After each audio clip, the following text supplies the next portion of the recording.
Ei, Marvin, hoje, finalmente, não tenho nada para reagir. Não tenho nenhum comentário, alguém aqui pedindo para reagir. Pelo menos nós já estamos em paz hoje. Nós estamos em paz.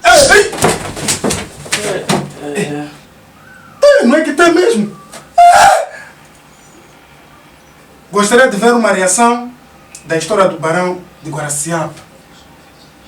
Mas que história é essa? Nem sei dizer.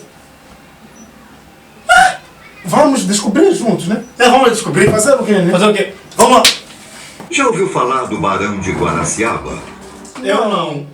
Eu também E não. você já? Você já deixa nos comentários. Comenta aqui embaixo. Sabia que ele foi um dos homens mais ricos do Brasil? Barão de Guaraciaba? O homem mais rico do Brasil? Essa não sabia, mano. Eu não sabia. Não sabia, mano. Não sabia. Mesmo sendo um negro na época da escravidão. Mesmo sendo um negro. E depois na época da escravidão. Espera. Eu não consegui entender. Ele era negro. Sim. E na época da Na escravidão. época da escravidão. Sim. E era um homem mais rico do Brasil. Exatamente, mano. Meu irmão, esse cara é foda. Ei! E só para lembrar aí, mandar um salve para meu amigo aqui, Rodival Alexandre. Yeah, salve Então, aí, mano. Valeu aí pelo desafio. Valeu. Então, O desafio estamos está aqui. sendo cumprido aqui. E só pedimos para que compartilhe isso aqui. Compartilhe aí, família. Compartilhe. Atenção, eu disse compartilhar. Rodival, Brincadeira.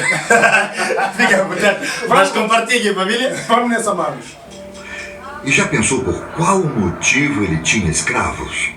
Não, é? Hoje, eu vou te mostrar como tudo isso foi possível. Eu sou Ivan Lima e vou contar um pouco mais dessa incrível história que pouca gente conhece. Eu também sou Marvin Mavlule. Aqui, Carlos Paulo.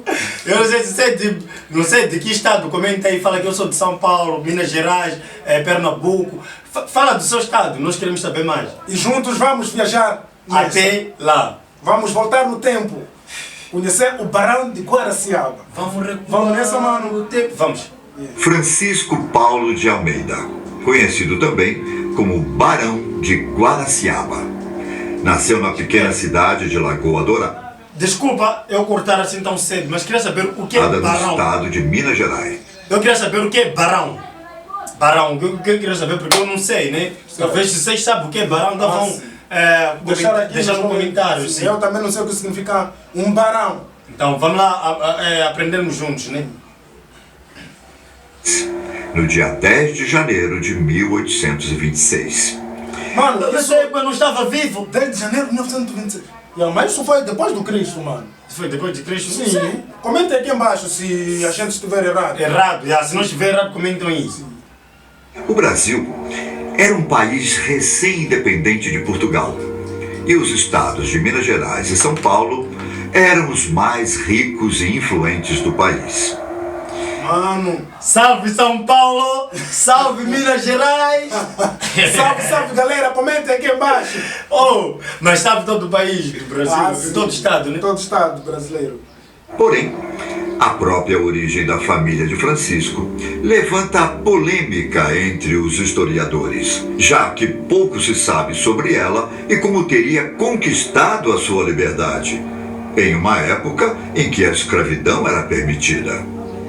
O que se sabe, com toda certeza, é que o seu pai era um comerciante, chamado Antônio José de Almeida. Sua mãe foi registrada em sua certidão de nascimento apenas como Palolina. Porém, acredita-se que isso tenha sido um erro de registro, já que há consenso que ela se chamava... Como seria erro? Do registro, como? Será que não era o pai dele de verdade? Ou não era o nome dele verdadeiro? Segundo disse, acho que era a esposa e tal, então foi no registro, alterou o nome, ou uma coisa assim, então acabou sendo o erro. Mas vamos entender bem, Miguel. Galdina. Já outros historiadores apontam que Galdina era uma escrava. O maior problema disso tudo é que não se tem nenhum registro de que Francisco fosse filho de escravos. E, portanto, não é possível afirmar nada sobre sua origem. Eu acho que na altura não existia o exame de DNA, né? Não, tipo, eu acho que existia tipo uma assinatura, tá vendo? Como se fosse pegar um ferro, colocar no fogo, aquecer, vir te marcar uma tatuagem, tá vendo? Na época, mano. Na época de escravidão faziam isso. Sim, tipo, além disso tem aquilo também de chicote e tal. Chicote. Aí nós já se vê. Eles viviam na senzala. Eu pude assistir algumas novelas brasileiras que contavam aquele tipo de história, viviam na senzala. A cadeia, como se chamavam prisão naquela época, eles chamavam de então, senzala. eu acho que ela ou ele, um dos dois, não tinha essas marcas de escravidão. Por isso não tinha como saber se era filho dele ou não. Sim, sim. Mas vamos acompanhar ainda a história. De qualquer forma, se sabe que ele era descendente de negros no período da escravidão. Quando era adolescente, decidiu aprender uma profissão. Então se tornou um ourives, produzindo botões e abotoaduras especiais. Como morava em Minas Gerais, pedras preciosas e materiais como ouro e prata eram abundantes. Logo, nessa época, ser ourives era muito comum. E além de ter aprendido a profissão de ourives, Francisco tocava violino em eventos como enterros. Isso gera... Aqui em Moçambique tem pessoas que vão no enterro para tocar violino? Não, que eu saiba não. Eu não sei, aí no Brasil ainda existe isso, esse costume de ir prática, essa tradição, sim, de irem para o Brasil, no cemitério, sim, tipo, tocando Brasil. Uma guitarra, um violino. E aí no cemitério tocar viola, guitarra, não sei, né? Mas vamos ouvir, mano. Dava uma pequena renda extra e ainda permitia que ele pudesse levar as velas restantes para casa, para poder estudar à noite. Ou seja, desde criança... Mano, esse cara era estranho. Era estranho. As velas que eram usadas no cemitério. Cara, isso não é bizarro? Porque as velas que se usava no enterro, no velório, e ele carregava para casa dele para estudar. Para estudar, com aquelas velas. Para mim é meio bizarro levar uma coisa do cemitério para casa. Mano, mas também eu vou parabenizar, ele foi muito inteligente de levar a coisa para casa para estudar, para ser alguém na vida. Sim, e essa é a parte positiva. Positiva sim, porque nós temos iluminação já encheu. Mas algo... Mano, se o cara era pago, por que não poderia comprar as próprias velas? Eu não sei. Ele tinha um espírito empreendedor, sempre querendo arrumar dinheiro a mais de alguma maneira. Mas, quando fez 15 anos, ele largou tudo para ser tropeiro, conduzindo rebanhos de Minas ao Rio de Janeiro. Nessas idas e vindas, conseguiu fazer uma boa grana ao comprar e vender gado. Ao mesmo tempo, conheceu muitos fazendeiros.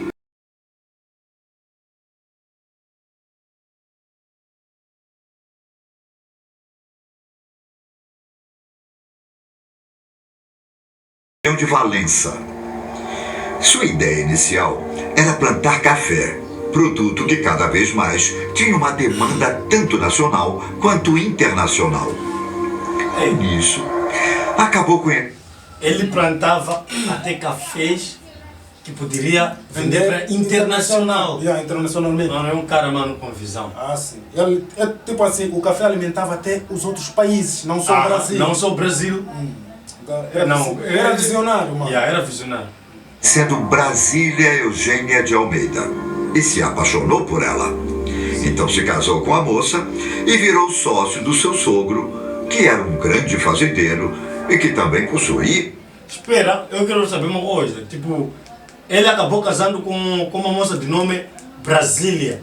Será que esse estado... Será que um dos estados brasileiros, Brasília... Não nasceu daqui? Não nasceu, é isso, não nasceu com o nome dela. Se nasceu com o nome dela, você diz no comentário. Se também não nasceu, também diz lá no comentário. Certo. Negócios. Quando este veio a falecer, deixou praticamente todos os seus negócios e fortuna para Francisco, que passou a administrar tudo. Ele ficou com os bens do sogro. Sim, do sogro, sim. Quando ele faleceu, veio deixar para ele. Ele passou a administrar ainda. Ok. Sim. Comecei do pai. Comprou mais fazendas e investiu em outros negócios. Por conta dessas aplicações, ele acabou fazendo sua fortuna crescer vertiginosamente. Para você ter ideia, no auge, ele chegou a ter cerca de 700 mil contos de réis em bens, negócios e dinheiro. Isso. Reis, antigamente parece se chamar de reais, né? Era reis. Era reis. Reis, sim, era moeda antiga local. Mas tinha muito dinheiro. Era muito dinheiro mesmo na época. Era Não, muita muito grana. dinheiro. E os 700 não só em termos De reis, de valor monetário, que ele como tem, bens também. mas de bens. Em quase todo o estado. Em todo. Daria a ele um status de bilionário nos dias de hoje. Não tem como. E é aqui a parte que pode chocar algumas pessoas ou deixar você um pouco confuso. Ponto 1, eu já estou confuso. E ponto 2, eu já estou chocado. Então, vamos ver o que é realmente vai nos surpreender ainda mais e o que vai nos deixar mais com choque. Há muita curiosidade nisso. Vamos ver, mano. Eu estou... Francisco utilizava a mão de obra escrava em suas fazendas. Somente em uma propriedade, na cidade de Valença, trabalhavam 200 escravos. Alguns historiadores estimam que, somando todas as terras de Francisco, mais de 1000 escravos poderiam ter o Barão de Guaraciaba como dono. Historicamente falando, na época em que Francisco tinha seus escravos, o trabalho nas fazendas de café e também nas que produziam cana-de-açúcar era considerado um tipo de trabalho que deveria ser feito por escravos. Era muito raro uma pessoa se oferecer para trabalhar em tais condições. E ainda mais raro algum fazendeiro querer remunerar alguém para plantar ou colher. Ou seja, apesar de parecer contraditório, essa prática era vista como algo absolutamente normal. Por mais que Francisco pudesse se esforçar, seria impossível, naquele momento, arrumar pessoas dispostas a trabalhar nas fazendas. Só escravos, só. Sim, tipo, na altura, acho fazendas antigamente, para ir nesses sítios para capinar, essas coisas de lá, eu acho que quem fazia esse trabalho eram mais escravos, já vê? Aqui, ao contrário do comum, a maioria dos seus escravos eram muito bem tratados, se compararmos com a realidade de outros lugares. Essa parte está de parabéns, mano.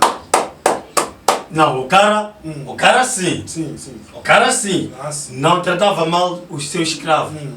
E ele tratava bem. Por isso que o Brasil tem aquele amor ao próximo. Amor ao próximo. Acho Tá vendo? que isso não é de hoje. Não é de hoje, mas se fosse Tanto que muitos permaneceram com ele após a abolição. Aliás, esse cenário de escravidão no Brasil demorou muito a acabar. Apesar de que, em boa parte do resto do mundo, a escravidão já fosse vista como algo bárbaro e desumano, por aqui continuava a ser um dos países com o maior número de escravos do mundo. Muitas... No Brasil isso, mano. Brasil está maior escravo do mundo. Do mundo.